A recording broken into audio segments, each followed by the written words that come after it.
Tom and Jerry লক্ষ্য ও বেঁচে থাকার লড়াই। ভূমিকা ইন্ট্রো। আমরা ছোটবেলা থেকেই টম অ্যান্ড জেরির খুনসুটি দেখে বড় হয়েছি, কিন্তু কখনো কি ভেবে দেখেছি এই বিরামহীন দৌড়ঝাঁপের পেছনে লুকানো জীবনবোধটা ঠিক কী? আমাদের প্রতিটি কাজের পেছনে একটি উদ্দেশ্য থাকে, কিন্তু কার উদ্দেশ্য কতটা গভীর তার ওপরই নির্ভর করে আমাদের জয় কিংবা পরাজয়। আজ তেমনই একটি গল্প আপনাদের শোনাব। মূল গল্প।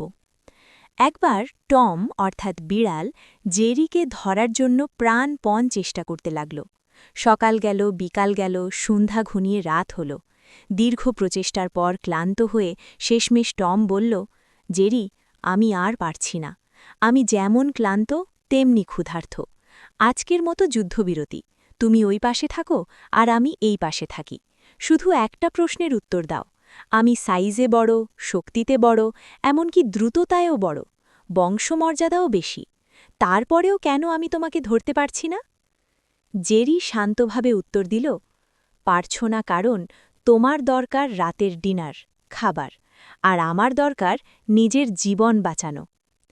উপসংহার। গল্পের শিক্ষা খুব পরিষ্কার।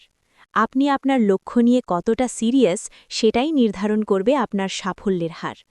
টম দৌড়াচ্ছিল স্রেফ বিনোদন বা একবেলার খাবারের জন্য, কিন্তু জেরি দৌড়াচ্ছিল তার অস্তিত্ব রক্ষার জন্য। তাই বন্ধুরা, জীবনে আপনি কি টম হবেন নাকি জেরি? আপনার শ্রম কি শুধু অভ্যাসের বশে নাকি তা জীবন গড়ার তাগিদে?